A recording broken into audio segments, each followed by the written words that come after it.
जय श्री कृष्णा, जय श्री राधे। दोस्तों, आज की कथा सुनने वाले सभी भक्तों का हार्दिक स्वागत है। भगवान विष्णु और माँ लक्ष्मी की कृपा सदैव ही आप सभी पर और आपके समस्त परिवारजनों पर बनी रहे। तो आइए सुनते हैं आगे की कथा। जड़ भरत ने कहा, राजन, तुमने जो कुछ कहा वह यथार्थ है, उसमें कोई उलाहना नहीं है। यदि भार नाम की कोई वस्तु है तो ढोने वाले के लिए है, यदि कोई मार्ग है तो वह चलने वाले के लिए। मोटापन भी उसी का है। यह सब शरीर के लिए कहा गया है, आत्मा के लिए नहीं। ज्ञानी जन ऐसी बात नहीं कहते। तुम राजा हो और मैं प्रजा हूँ। इस प्रकार की भेद बुद्धि के लिए मुझे व्यवहार के सिवा और कहीं भी तनिक अवकाश दिखाई नहीं देता। परमार्थ दृष्टि से देखा जाए तो किसी स्वामी कहे और किसे सेवक। फिर भी राजन, यदि स्वामित्व का इतना अभिमान है तो कहो, मैं तुम्हारी क्या सेवा करूं? हे परीक्षित, जब राजा रहुगण ने जड़ भरत से हृदय की ग्रंथि को छेदने वाले ऐसे वाक्य सुने, तब वह तत्काल पालकी से उतर पड़ा। उसका राजमद चूर हो गया और उनके चरणों में सिर रखकर अपने अपराध के लिए क्षमा मांगी। राजा के हित की दृष्टि से फिर जड़ भरत ने उन्हें उपदेश दिया। जड़ भरत ने कहा, राजन, जब तक मनुष्य का मन सत्व, रज और तमोगुण के वशीभूत रहता है, तब तक वह बिना किसी अंकुश के उसकी ज्ञानेंद्रियों और कर्मेंद्रियों से शुभाशुभ कर्म करता रहता है। यह मन वासना में विषयक गुणों से प्रेरित है, विकारी और भूत एवं इंद्रिय रूप 16 कलाओं से मुख्य हैं। विषययुक्त मन जीव को संसार संकट में डाल देता है। विषयहीन होने पर वही उसे शांति में मोक्ष प्राप्त करवा देता है। यह क्षेत्रज आत्मा अतः परमात्मा सर्वव्यापक जगत का आदि कारण परिपूर्ण अप्रोक्ष स्वयं प्रकाश अजन्मा ब्रह्मादिका भी नियंता और अपने रहने वाली माया के द्वारा सबके अंतःकरणों में रहकर जीवों को प्रेरित करने वाला समस्त भूतों का आश्रय रूप भगवान वासुदेव हैं।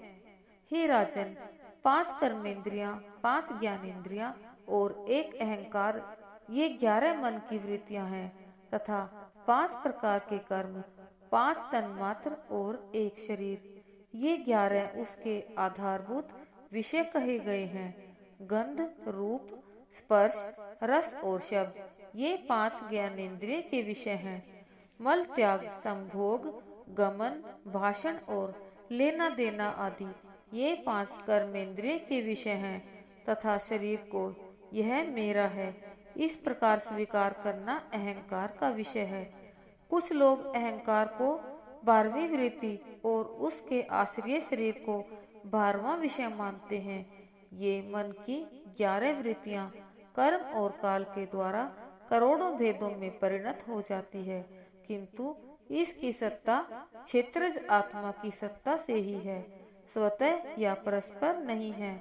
ऐसा होने पर भी मन से क्षेत्रज का कोई संबंध नहीं है।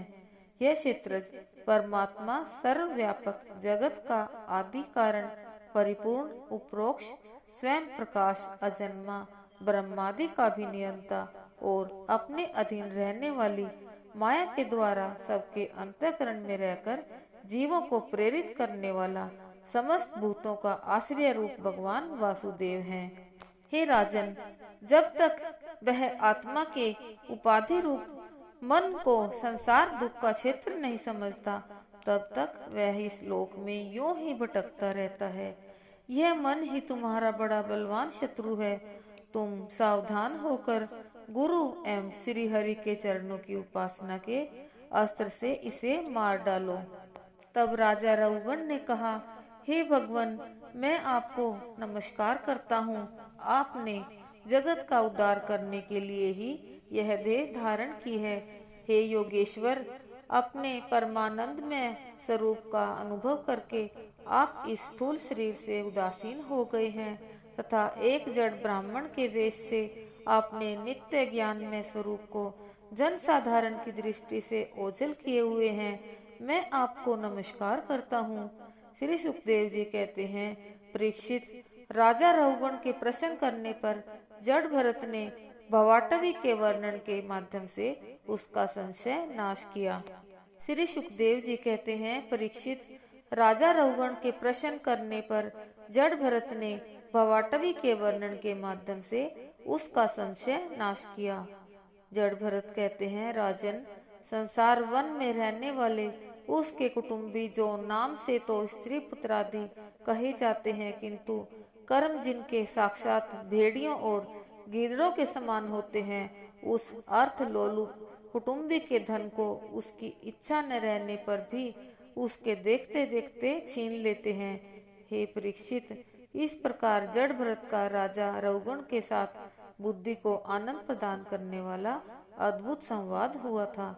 इसके परिणाम स्वरूप रहुगण राजा का देहाहंकार तत्काल छूट गया। स्कंद पुराण के केदार खंड में कहा गया है कि राजा भरत की हिरण में आसक्ति होने से उसे उसी रूप में जन्म लेना पड़ा। वह हिरण का बच्चा भरत की गोद में पला, उसका स्मरण करते हुए मरा, अतः राजा रहुगण हो गया। जड़ भरत को भी अपने पूर्व जन्म की स्मृति के कारण राजा रहुगण के प्रति करुणा का उदय हो गया। जड़ भरत की कथा का विलक्षण तत्व यह है कि दया करो पर आसक्ति न करो। भागवत धर्म आसक्ति का समर्थन नहीं करता। अब सुनिए भरत के वंश का वर्णन। श्री सुखदेव जी कहते हैं, हे परीक्षित, भरत का पुत्र था सुमति। उसने ऋषभ देव जी के मार्ग का अनुसरण किया, इसलिए कलयुग में बहुत से पाखंडी अनार्थ पुरुष अपनी दुष्ट बुद्धि से वेद विरुद्ध कल्पना करके उसे देवता मानेंगे। सुमति का पुत्र देवताजित, उसका देवदुम्न, उसका परमेष्ठी तथा उसका प्रति हुआ। इसके अन्य पुरुषों को आत्म विद्या का उपदेश कर स्वयं शुद्ध चित्त होकर श्री नारायण का साक्षात अनुभव किया। उसके प्रतिहर्ता आदि 3 पुत्र हुए। प्रतिहर्ता के अज तथा भूमा, भूमा के उद्गीत, उसका प्रस्ताव, उसका विभु, उसका पृथुवेण, उसका नक्त तथा उसका गय हुआ। यह गय राजा राज्य में श्रेष्ठ था। उसकी कीर्ति उदार थी तथा वह भगवान विष्णु का अंशावतार माना जाता था। राजा गय के चित्ररथ आदि 3 पुत्र थे। चित्ररथ का पुत्र सम्राट, उसका मरीचि, उसका बिंदुमान, उसका मधु, उसका वीरव्रत, उसका मंथु, उसका यौवन, उसका त्वष्टा तथा उसका विरजा हुआ।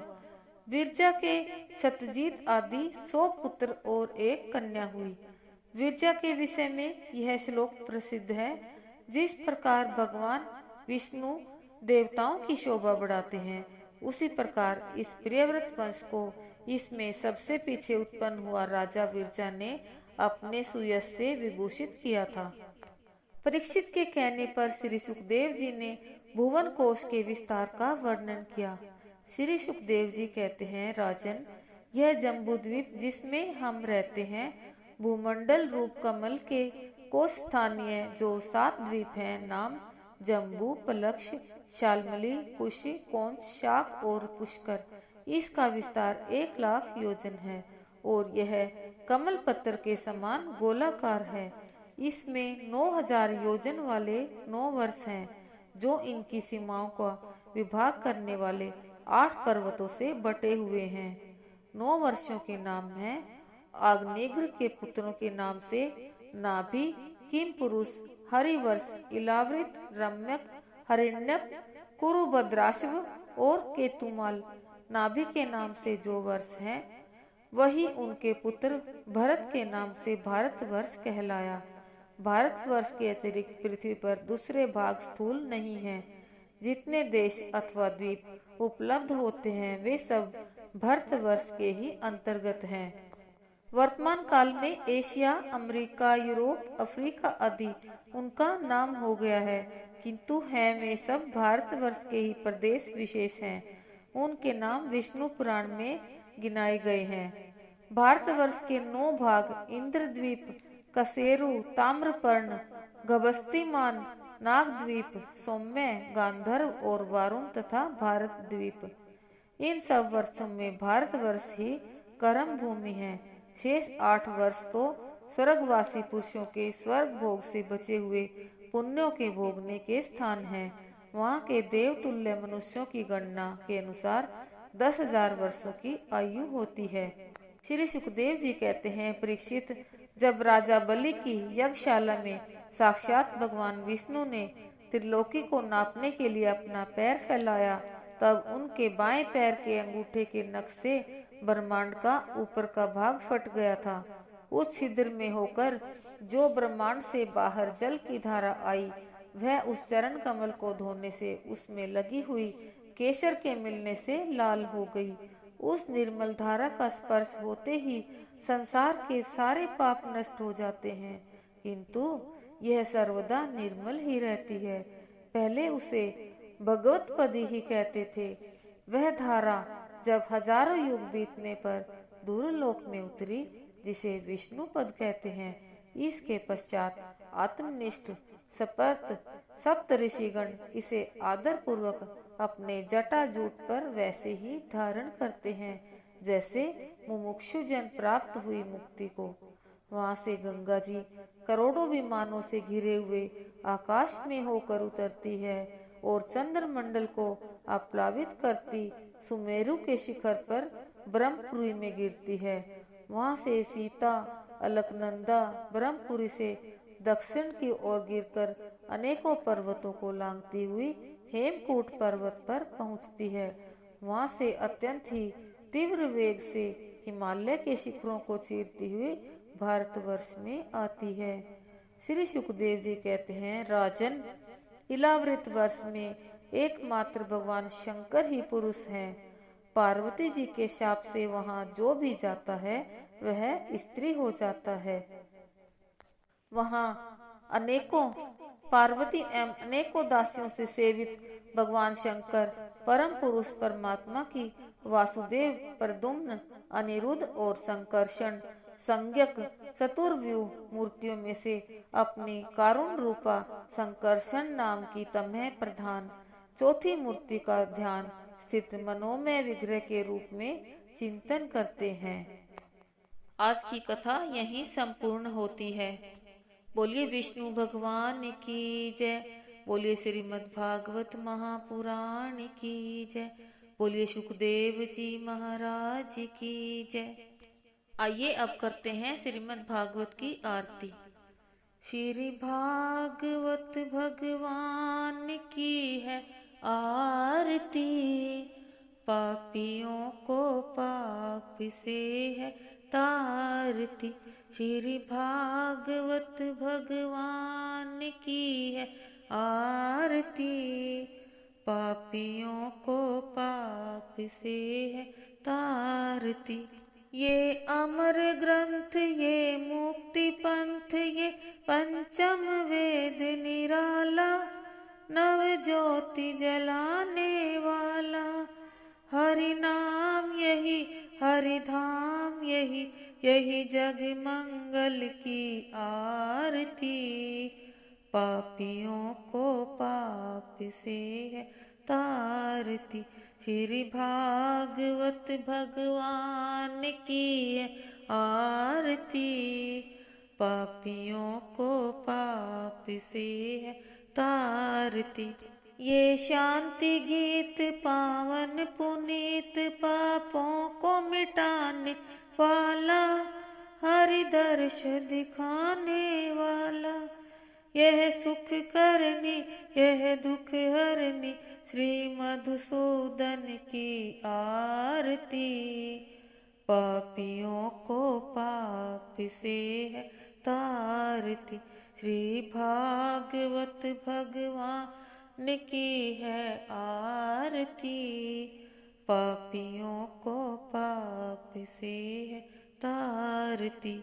ये मधुर बोल जगफंद खोल, सन्मार्ग दिखाने वाला, बिगड़ी को बनाने वाला श्री राम यही घनश्याम यही यही प्रभु की महिमा की आरती।